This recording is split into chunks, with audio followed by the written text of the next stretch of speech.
As of the writing of this script, I've just finished the second season of the hit show The Owl House by Dana Terrace on Disney Plus, and I loved it. I do warn you again that there are spoilers, so don't watch it unless you don't care about spoilers or are all caught up to it. To badly explain what the series is about, here is a bad explanation I have. Middle-aged white man ruins everything, and the bisexual Afro-Latina teenager must fix it. No matter if you live on Earth or on the Boiling Isles, middle-aged white cis-het men like ruining everything. The main villain, emperorbelos, real name philipwittebane, is a walking commentary on colonialism and how it negatively affects colonized cultures. Without further ado, let's start! Before we look at Philip, we need to look at the environment he was raised in.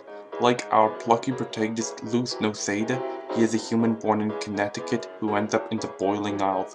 But while Luz was raised to believe witchcraft is cool, Philip was raised in an environment that led him to believe that witchcraft is evil. He entered the demon realm in the 17th century. Now you may be wondering why Connecticut was chosen to be Luz and Philip's birthplace, specifically the town of Gracefield, instead of Salem, Massachusetts. Because while the Salem witch trials are the most infamous American witch trials, the Connecticut witch trials were the first large-scale witch trials in America and predated Salem by almost 30 years. As a boy, Philip put on a mask and pretended to take place in witch hunts with his brother Caleb, showing that the values that would lead him to attempt genocide centuries later were instilled in him since childhood. Philip wanted to be known as Witch Hunter General, a title that is pretty similar to Witchfinder General, the title Matthew Hopkins gave himself. It's possible that Philip inspired Hopkins, and the timeline matches up, as Hopkins worked from 1644 to 1647 in the Connecticut witch trials, which may have been inspired in universe by philipwittebane, took place in between 1647 and 1663 in Gracefield, was founded by the Wittebane brothers in 1635 before they entered the demon realm 9 years before Hopkins started hunting. You may notice that Matthew Hopkins shares a surname with Jacob Hopkins, a conspiracy theorist obsessed with finding witches in the episode Yesterday's Lie. Jacob may be a descendant of a real-life witch hunter, or maybe a direct or indirect descendant of the Wittebane brothers. Then there's a real-world reason for the witch hunts other than violent mass hysteria. Witch hunts are done to eliminate deviants, people who don't exactly fit into the norm of their society. Luz would be on the stake for being bisexual and having ADHD, as well as pre-existing interest in the occult if she was born in Philip's time. The environment that vows conformity and stigmatized deviation is what created Philip and made him believe he was on a mission from God. All of Philip's behavior, past and present, was normalized in the society he was raised in, leading him to colonize the Boiling Isles. Luz even points out how in her native 21st century Gracefield, Belos' ideologies would be seen as barbaric and outdated, which they are. One character that philipwittebane can be compared to is John Carter of Mars, who just like Philip ends up going to another world, discovering that he has amazing powers and taking it over. Yes, they are both colonizers, and another thing that would make John Carter problematic enough to be considered a villain in our time is the fact that he's also a Confederate general, which explains why he sided with Caucasian-looking white Martians, because they already stand for white supremacy in humans. So what's to say he wouldn't have any qualms about standing for white supremacy in Martians and colonizing other cultures? Seeing that Philip is Puritan, his problematic police skill motivate him, even centuries into his stay on the Boiling Isles. It's not philipwittebane / emperorbelos. It's not that philipwittebane / emperorbelos is to John Carter what Homelander is to Superman. He's proof that John Carter of Mars aged like milk. Now that we've talked about how emperorbelos is a product of his time, it's time to talk about how he's affected the Boiling Isles. Philip wanted to get rid of all the witches and demons that live on the Boiling Isles, but he knew he couldn't do it himself. Thus he inserted himself himself into their culture by claiming to be able to speak to the time the long-dead deity the Boiling Isles is built on. Thank you, everyone. Together we are perfecting the Coven system as the Titan intended. By creating a widely practiced monotheistic religion with himself as the Messiah, he created a religion not too similar to Christianity, which he believes in. Him calling himself emperorbelos seems to reflect his imperialism, as he built a system designed to forward the agenda of him, the outsider, at the expense of all the native colonized people, the Coven system. The Coven system will force all practicing witches to join a Coven. Well, they will get the brand that limits the magic they can use and can be used to drain their magic. However, if they join the Emperor's Coven, which work directly under him as enforcers, they are able to use all types of magic, but they're still capable of being drained through their brand.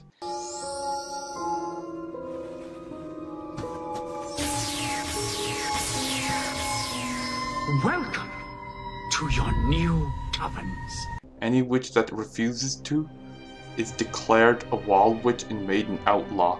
The frog is boiled, with Belos setting up attacks in order to justify a hatred of wild magic and get the natives to accept this strict dogma of their old ways, presented as quote-unquote the right way to do magic. Sheesh, talk about a white savior complex. After a while, everybody just gets used to it, except for some non-conformists like Edel and Clawthorn. Well, what does he know? Belos is a liar. He just wants power.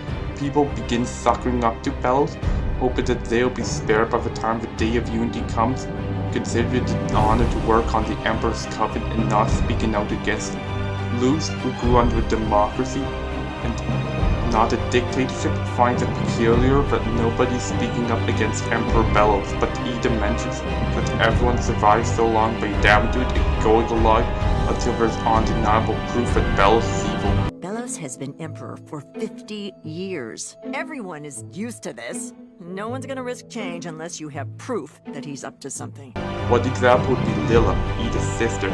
She wanted to join the Emperor's Coven alongside her sister when they're teenagers, but there's only one spot. Ida was a lot better of a witch and a lot more rebellious than Lilith. Emperor Belos always said, to be great you have to make sacrifices. So, Lilith cursed her sister to transform into an owl beast, and she was let on the Emperor's Coven. Years later, Lilith had Ida brought towards Belos, who'd promised to her that he'd cure Ida, but when he revealed that he lied about that, as Ida's cursed form would be a perfect example of the evils of wild magic, Lilith quit. However, Lilith's betrayal was part of Belos' master plan. Even though she cut ties with the Emperor of the Boiling Isles, have been given evidence of his evil nature beyond any reasonable doubt. Heck, the prison is even called a conformatorium. Now that we've talked about how Belos the Colonizer warped the culture of the colonized into something that suits his sensibilities and his motives, we could talk about how he adulterated history. As the episode Elsewhere and Elsewhere proved, the history of the Boiling Isles has been changed in order to suit Belos' narrative.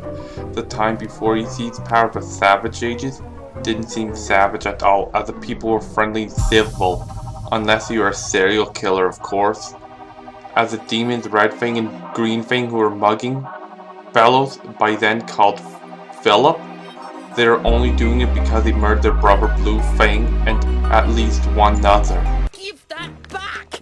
Even Philip's diary was written in a self-aggrandizing manner that hid how bad he was to those who read it. When Belos seized power via manipulating events to make wild magic look bad, he made the Savage Ages sound like a dark chapter of Boiling Isles history, even though it was all good until he showed up to ruin everything. Heck, even the name sounds like something a colonizer would call the pre-colonization era of a colonized people to demonize their old ways. Colonialism is preserved via rewriting the history books and using organized religion to excuse it. Now Luz, We are technically in the Savage Ages, way before Belos banished wild magic. These denizens may be dangerous. Good tidings, kind witches.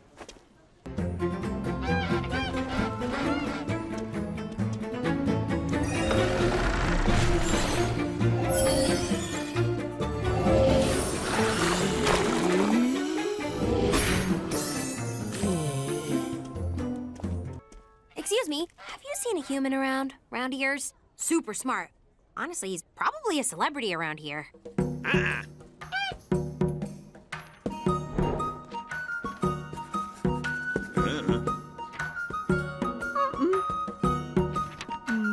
Nope. There are a million ways someone can interpret the Bible, and more often than not it's used to suit one's narrative. A lampshade is also hung on how colonial ancestors are idolized instead of cross-examined for who we really are. In the 1600s, this was a peaceful colony until tragedy struck. Two brothers were lured into a realm of evil by a real witch, never to be seen again. In Luz and Philip's hometown of Gravesdale, there's a statue of the Wittebane brothers in the town square. They disappeared to the demon realm, but that's as far into their lives as human scholars learn until Luz uncover the truth. The statue still stands in 2022 when the series takes place, even though the public is becoming more and more aware of America's colonial past, including the witch hunts that would inspire the future emperorbelos' atrocities. Caleb's statue can still stand because he challenged his beliefs and ended up falling in love with a witch and fathering a child, possibly a Clawthorn ancestor, while Phillips is the one that probably will go. There's talk about the removal of Confederate statues in real-world America. The statues stand for the Confederate, which stood for racism, and keeping them up is glorifying racism. So how do you suggest that we are to reconcile with this past? Because to many people, they look at the statues like this one in Charlottesville of Robert E. Lee and hundreds others, and they see a monument to men who not only owned slaves, but fought tooth and nail to protect the institution of slavery. What are we to do with that? After all, there's a good reason why Germany doesn't have any statues of Hitler or the Nazis. Because the modern Germans are very aware of their country's dark history and want nothing to do with their genocidal ancestors. So why should we blindly worship our forefathers, even with overwhelming evidence that our forefathers are terrible people? That's why I'm saying Philip's statue might get removed or vandalized when its atrocities in the demon realm come to light in the human realm. And that is how Belos rewrites history in order to hide his atrocities and justify his colonization of the demon realm. The spin on history even permeates his mindscape. Belos' mindscape in Hollow Mind represents how he's hidden the truth from everybody with his lies so effectively that he believes his own lies. The outer layer is a golden art gallery with how he presents events such as portraying Ida's escape from his clutches as a victory, and how he portrayed his colonialism as good.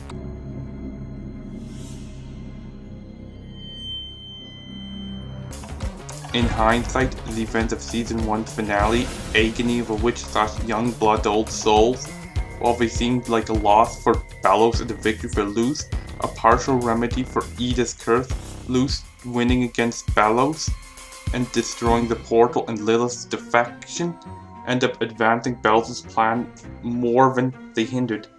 Belos/Philip threw his fight against Luz as he needed her to time travel in order to let his past self contact the Collector unwittingly give him the glyphs, and his lack of rage over Luz cracked his mask and breaking the portal door.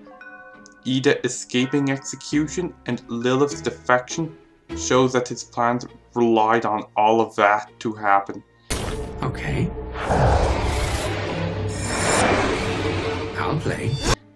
Emperor Belos knew that sometimes you need to lose a battle to win the war.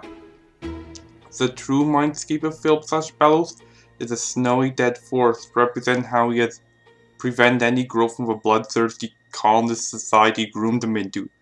Contrast with Willow Park's lush mindscape that represents her potential for growth. In Belos' true mindscape, all the portraits of Caleb had Caleb's face either obscured or slashed out, representing Philip's rage at his brother for going native.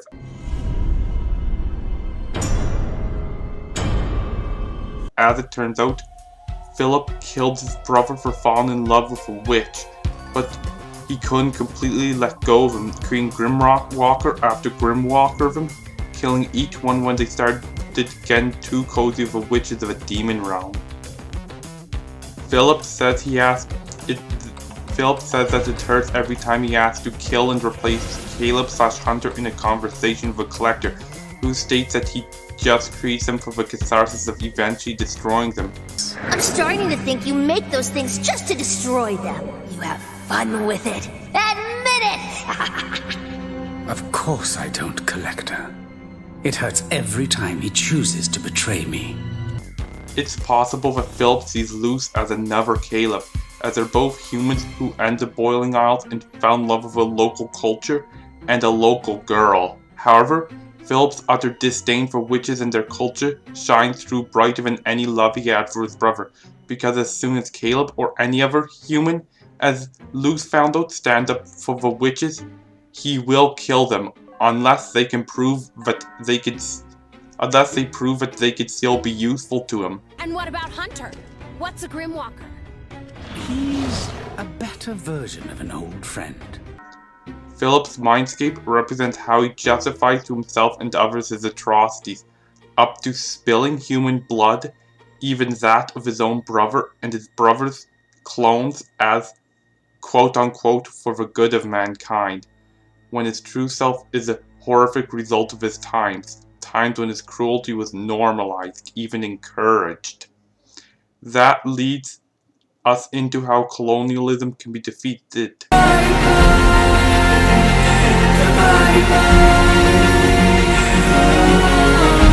Heck, Matthew Rhys, Belos' voice actor, has even stated that, quote, unquote, I don't consider him evil, just misunderstood. Actors understand their characters' mindscapes. It may seem like the only misunderstanding is that Belos is far worse than we previously imagined, but it's completely in character for Belos to explain that he's misunderstood, not evil. Not only to justify himself to others, but to himself anyway. Let's talk about how Luz and what she learns and stands for is the perfect counter to Belos' colonialist ways. Luz Noseda is an antidote to the poison of colonialism Philipwittebane has intoxicated the Boiling Isles with. Even without supernatural elements, Philip would hate Luz just for aestheticity, gender, sexuality, ability, interest in the paranormal, and religion. But due to them being the only two living humans on the Boiling Isles, he seems not to care that she's a bisexual Dominican American teen with ADHD, because he's been too busy destroying all life on the Boiling Isles to make any distinctions of when human and witch/demon. And there's the fact that homophobia is non-existent in the demon realm. Even Odalia Blight, a terrible wife and mother who's okay with somebody destroying the world, she accepts that her daughter Amity is a lesbian and wishes that her daughter wasn't in love with an outlaw. Girlfriend? Oh no, that won't do.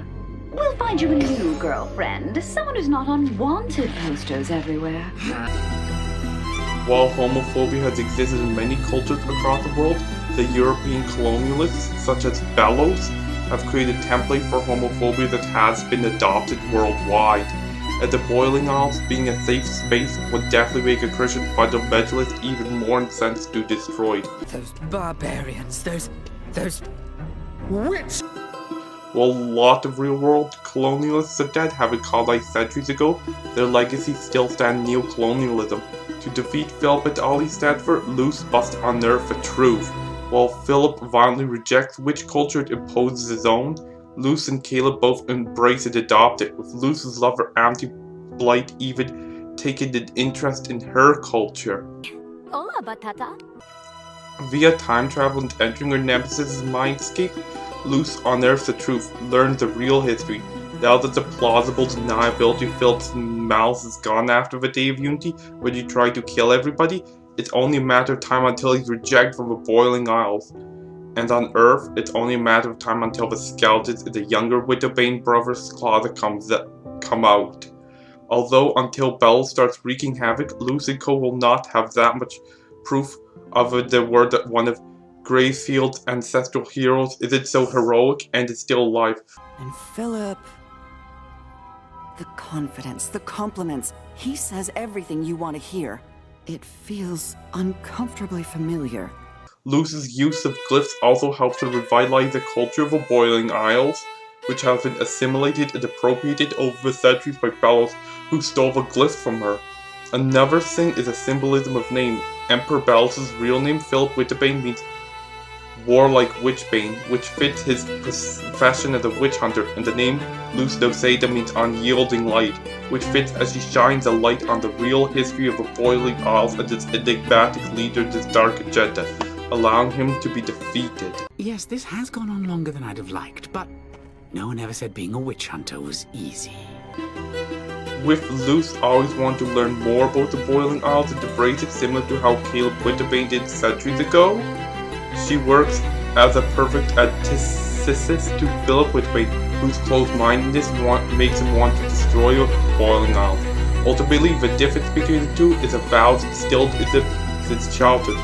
Philip was raised to destroy anybody who strayed from the parochial norms of his culture, and Luz was an outcast who jumped at an opportunity to be herself and let others be themselves. As a lefty, Philip was an outcast, but he decided to dedicate his life to destroying other outcasts, hoping to prove his worth to the world. They came from the same corner of the globe, but were born and raised centuries apart, leading to vastly different outlooks on life. One who wants to live in the demon realm, the other just wants to watch it burn. One to sow the seeds of colonialism, the other to expose them.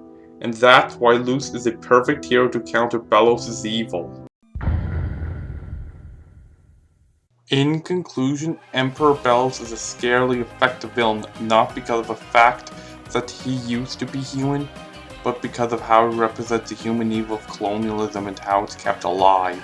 How he's just a part of a much bigger institution, but one that's destroyed cultures, manipulated history, and has been justified internally and externally by its defenders, and how shining a light on the dark pasts of our ancestors is the only way we can make sure their colonial evils die.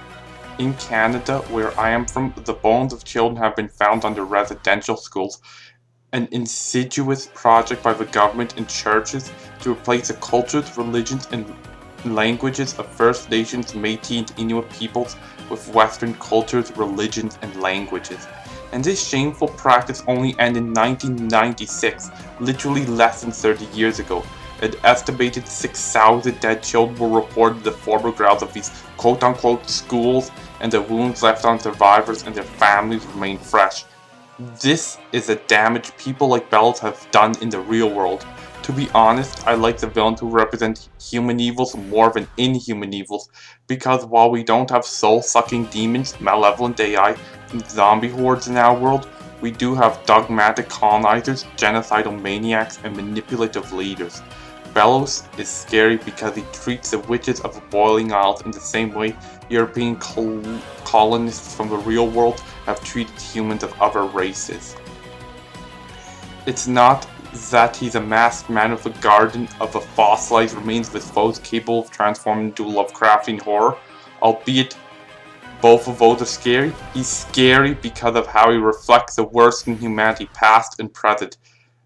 Anyways, like and subscribe for more content and leave your thoughts in the comment section below. Tyson out.